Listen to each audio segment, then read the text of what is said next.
तारीख 23 जुलाई 2024, दिन मंगलवार। मोदी जी की एनडीए गठबंधन की पहली सरकार का बजट रिलीज हुआ और आम इंसान या मिडिल क्लास के लोगों को क्या मिला? घंटा।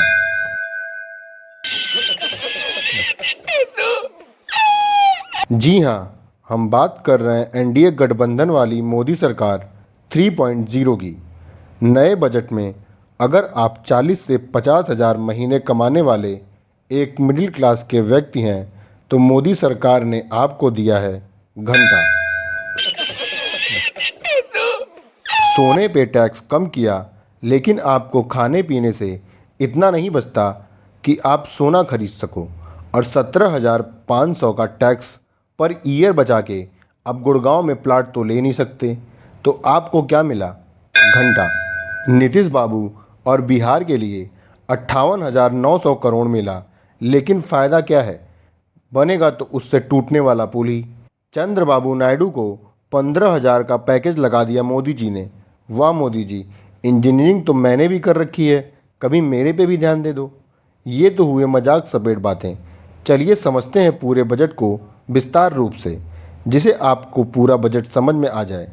वीडियो शुरू करने से पहले अगर आप मेरे चैनल पर नए हैं तो मेरे चैनल को सब्सक्राइब ज़रूर कर लेना, इससे आपका कुछ नहीं बिगड़ेगा। वित्त मंत्री निर्मला सीतारमण ने मंगलवार को लगातार 7वीं बार बजट पेश करने का रिकॉर्ड बनाया। 1 घंटे 27 मिनट के भाषण में उन्होंने शिक्षा, रोजगार, किसान, महिला और युवाओं पर फोकस करने की बात कही। अब मेरे मन में आया है, मैंने कह दिया। मिला या नहीं मिला, मुझे इससे कोई मतलब नहीं। बजट में न्यू टैक्स रिलीज चुनने वालों के लिए अब 7.75 लाख तक इनकम टैक्स फ्री हो गई है, यानी उन्हें 17,500 रुपये का फ़ायदा हुआ। भाई अब तो गुड़गांव में फ्लैट लेके मानूंगा। वित्त मंत्री ने नीतीश कुमार के बिहार को 58,900 करोड़ और चंद्रबाबू नायडू के आंध्र प्रदेश को 15,000 करोड़ के पैकेज दिए। केंद्र में नीतीश की जेडीयू के 12 और नायडू की टीपीटी के 16 सांसद हैं। पहली नौकरी वाले जिनकी सैलरी 1 लाख रुपए से कम होगी, उन्हें सरकार अधिकतम 15,000 रुपये तक 3 किस्तों में देगी।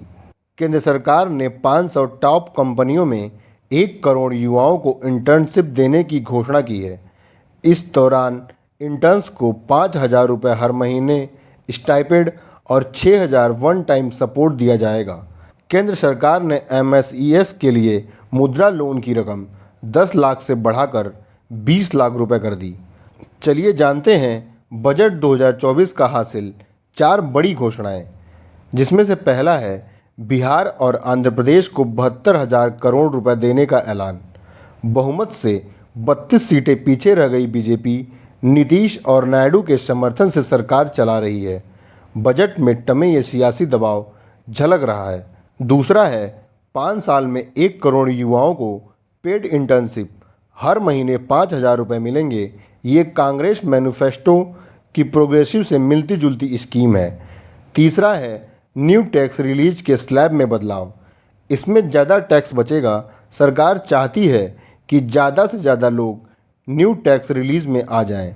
चौथा है राजकोषित घाटा 4.9% रहने का अनुमान। सरकार ने टाइट बजट बनाया है, जिससे फिसलकर डेफिसिट 5% के नीचे आ गई है।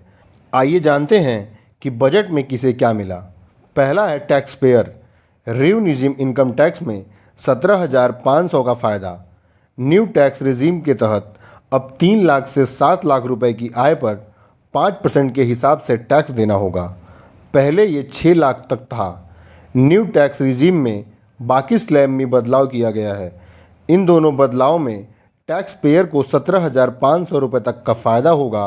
पुराने टैक्स रिजीम में कोई बदलाव नहीं किया गया। पॉइंट नंबर 2, शिक्षा, ट्रेनिंग और रोजगार। Education loan, paid internship, EPF में पैसा। शिक्षा के लिए 1.48 लाख करोड़ रुपए दिए गए हैं।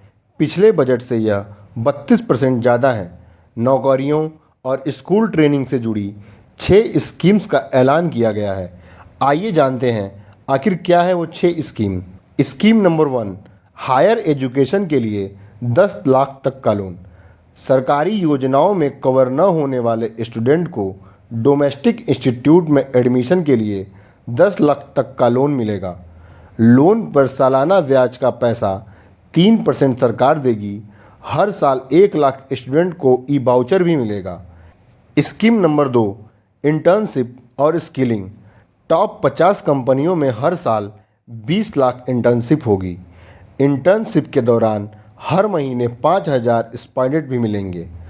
5 साल में 1,000 इंडस्ट्रीज ट्रेनिंग इंस्टीट्यूट ऑफ को अपग्रेडेशन मिलेगा। हर साल 25,000 स्टूडेंटों को स्किलिंग लोन भी मिलेगी। Scheme number 3, first time employment. 1 lakh रुपए तक की मंथली सैलरी वाली पहली नौकरी पर EPFO रजिस्टर्ड होते ही 3 किस्तों में 15,000 की मदद मिलेगी। रकम TBT के जरिए सीधे कर्मचारी के EPF अकाउंट में ट्रांसफ़र होगी। स्कीम नंबर 4, जॉब क्रिएशन एवं मैन्युफैक्चरिंग। मैन्युफैक्चरिंग सेक्टर से जुड़े फर्स्ट टाइम एम्प्लॉयमेंट को EPFO जमा पर 4 साल की इंसेंटिव भी मिलेगी। Scheme number 5, support to employer. नए कर्मचारियों के EPFO अकाउंट में एम्प्लॉयर शेयर में 2 साल तक हर महीने 3,000 की मदद मिलेगी। Scheme number 6, participate of women in work force. Working women hostel, बच्चों के क्रेश और वुमेन स्किलिंग प्रोग्राम की शुरुआत की जाएगी। तीसरा, युवा कारोबारी। मुद्रा लोन 10 लाख से बढ़ाकर 20 लाख कर दी गई है। मुद्रा योजना के तहत अपने बिजनेस शुरू करने वाले लोगों को 3 कैटेगरी में लोन दिया जाता है। उनकी 3 कैटेगरी है, शिशु, किशोर और तरुण। तीसरी कैटेगरी में लोन की रकम दोगुनी कर दी गई है। पॉइंट नंबर 4 है एग्रीकल्चर। 5 राज्यों में नए किसान क्रेडिट कार्ड सम्मान निधि नहीं बढ़ी। एग्रीकल्चर और उससे जुड़े सेक्टरों के लिए 1.52 लाख करोड़ रुपए दिए गए। पिछले साल यह राशि 1.25 लाख करोड़ रुपए दिए गई थी। यानी इस बार किसानों के लिए बजट 21.6% यानी 27,000 करोड़ रुपए बढ़ाया गया है। हालांकि किसानों की लगातार मांग के बाद भी मिनिमम सपोर्ट प्राइस यानी MSP को लेकर बजट में कोई घोषणा नहीं हुई है। वहीं किसान सम्मान निधि की राशि भी नहीं बढ़ाई गई है, ये 6,000 रुपये ही रहेगी। हालांकि 5 राज्यों में नए किसान क्रेडिट कार्ड जारी करने का ऐलान किया गया है। पॉइंट नंबर 5, स्वास्थ्य। कैंसर की 3 दवाएं कस्टम ड्यूटी फ्री। आयुष्मान पर नए ऐलान नहीं। सरकार ने जिन 9 प्राथमिकताओं का जिक्र किया उनमें हेल्थ भी शामिल है। बजट से आयुष्मान भारत योजना से जुड़े बड़े ऐलान का अनुमान था, लेकिन ऐसा नहीं हुआ। सरकार ने कैंसर की दवाइयों पर कस्टम ड्यूटी 0 कर दी है, यानी इनके आयात पर टैक्स नहीं लगेगा। इसमें कैंसर का इलाज कुछ सस्ता हो सकता है। वित्त मंत्री ने मेडिकल कॉलेज और हॉस्पिटल खोलने की बात कही है, लेकिन इसके लिए फंड का एलोकेशन नहीं बताया है। Point number 6, defence. Budget 4,000 crore बढ़ा। ज़्यादातर बढ़ोतरी सैलरी पेंशन में। सेना को खर्च करने के लिए 6,21,940 करोड़ रुपए मिले हैं, जो आंतरिक बजट से महज 400 करोड़ रुपए यानी 0.06% ज़्यादा है। इसमें हथियारों की खरीद और सैलरी पेंशन को मिलने वाला बजट जस का तस है। 400 करोड़ रुपए की बढ़ोतरी रक्षा मंत्रालय के हिस्से गई है। लगातार तीसरे साल कैपिटल बजट यानी हथियारों की खरीद और सेना का मेजरमेंट न होने वाले खर्च में कटौती की गई है। डिफेंस बजट का 67.7% हिस्सा रेवेन्यू और पेंशन बजट को मिला है, जिसका ज़्यादातर हिस्सा सैलरी पेंशन बांटने में खर्चा होगा। Point number 7, infrastructure. सड़क, इंडस्ट्रियल एरिया और 5 राज्यों में इंफ्रा प्रोजेक्ट। बजट में इंफ्रास्ट्रक्चर डेवलपमेंट के लिए 11.11 लाख करोड़ रुपए का प्रावधान किया गया है। इसमें सड़कें, औद्योगिक क्षेत्र और पूर्वोदय स्कीम के तहत बिहार, झारखंड, पश्चिम बंगाल, उड़ीसा और आंध्र प्रदेश किए जाने वाले इंफ्रा प्रोजेक्ट शामिल हैं। पॉइंट नंबर 8, बिहार को 58,900 और आंध्र प्रदेश को 15,000 करोड़। मोदी सरकार 3.0 बिहार के सीएम नीतीश कुमार की जेडीयू और आंध्र प्रदेश के सीएम चंद्रबाबू नायडू की टीडीपी के भरोसे केंद्र में सत्ता चला रही है। वित्त मंत्री ने बिहार के इंफ्रा और अन्य प्रोजेक्ट के लिए 58,900 करोड़ रुपए और आंध्र प्रदेश की नई राजधानी अमरावती के विकास के लिए 15,000 करोड़ रुपए की घोषणा की है। पॉइंट नंबर 9, सस्ता और महंगा। मोबाइल फ़ोन, सोना चांदी सस्ते, प्लास्टिक का सामान महंगा। मोटे तौर पर 7 चीज़ों पर कस्टम ड्यूटी घटी है और 2 की ड्यूटी बढ़ाई है। इससे करीब 7 प्रोडक्ट सस्ते और 2 प्रोडक्ट महंगे हो सकते हैं। मोबाइल फ़ोन, चार्जर और सोने चांदी की गहनों पर कस्टम ड्यूटी घटाकर 6% कर दी गई है। वहीं प्लास्टिक पर यह ड्यूटी बढ़ा दी गई है। इससे प्लास्टिक प्रोडक्ट महंगे हो सकते हैं। हालांकि प्रोडक्ट कितने सस्ते होंगे या महंगे ये अभी साफ नहीं है। पॉइंट नंबर 10, चीन समर्थक मालदीव की मदद घटी, श्रीलंका को ज़्यादा सहायता मिलेगी। विदेश मंत्रालय को 22,154 करोड़ रुपए दिए गए हैं। पिछले साल विदेश मंत्रालय को 29,121 करोड़ रुपए दिए गए थे। इसमें 6,967 करोड़ की कटौती की गई है। विदेश मंत्रालय के बजट में नेवर फर्स्ट पॉलिसी और सागर मिशन के तहत भारत के पड़ोसी और मित्र देशों को आर्थिक मदद के लिए राशि आवंटित की गई है। इसमें भूटान, अफगानिस्तान, बांग्लादेश, श्रीलंका और मालदीव समेत 10 से देश शामिल हैं। सबसे ज़्यादा भूटान के लिए 2,068 करोड़ का पैकेज रखा गया है। यह पिछले साल से करीब 400 करोड़ कम है। बजट में सबसे ज़्यादा कटौती चीन समर्थक मालदीव के पैकेज में की गई है। 2023 में मालदीव के लिए आर्थिक मदद को 183 करोड़ से बढ़ाकर 770 करोड़ कर दिया गया था। वहीं इस साल इसे 400 करोड़ कर दिया गया है। श्रीलंका और नेपाल के लिए बजट में बढ़ोतरी हुई है। इसमें श्रीलंका की मदद 60 करोड़ रुपए से 4 गुना से ज़्यादा बढ़ाकर 245 करोड़ कर दी गई है। वहीं नेपाल में चीन समर्थक केपी ओली की सरकार बनने के बावजूद देश के लिए आर्थिक मदद को 605 करोड़ रुपए बढ़ाकर 700 करोड़ रुपए कर दिया गया है। पॉइंट नंबर 11, पेंशनर्स को अब 10,000 रुपये ज़्यादा टैक्स छूट का लाभ। फैमिली पेंशनर के लिए राहत की खबर है। केंद्र सरकार ने इस पेंशन पर स्टैंडर्ड डिडक्शन के 15,000 रुपये सालाना से बढ़ाकर 25,000 रुपये कर दी है। यानी इस पेंशन को पाने वाले लोग अब 25,000 रुपये तक की टैक्स का छूट लाभ उठा सकेंगे। फैमिली पेंशन पर पेंशन होती है जो सरकारी कर्मचारियों के परिवार को उनकी नौकरी में मौत होने के बाद दी जाती है।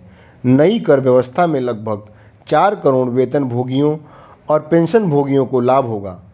अभी फैमिली पेंशन सरकारी कर्मचारी की बेसिक सैलरी की 30% होती है, लेकिन किसी भी हाल में यह 3,500 रुपये प्रति माह से कम नहीं हो सकती।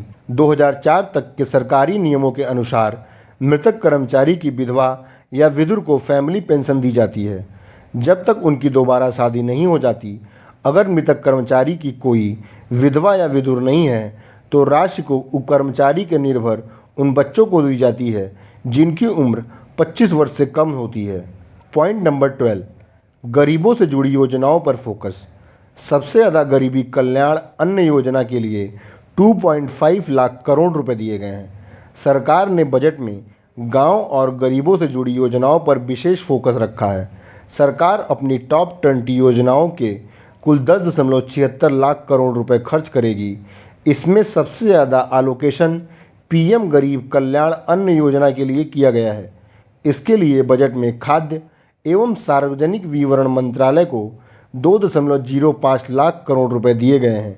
इसके अंतर्गत देश के 80 करोड़ लोगों को मुफ्त राशन दिया जाता है। इस योजना को सरकार ने 5 साल के लिए और बढ़ा दिया था। आइए जानते हैं किस मंत्रालय को कितना बजट मिला है।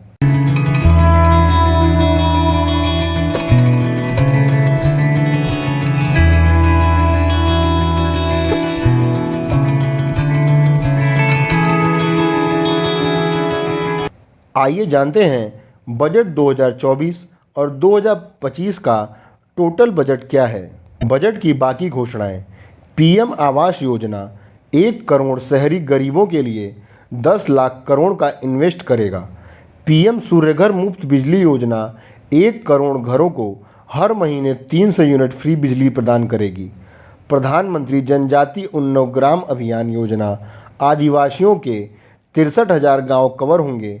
5 करोड़ लोगों को फ़ायदा मिलेगा। आपको हमारा ये वीडियो कैसा लगा, कृपया कमेंट सेक्शन में ज़रूर बताएं।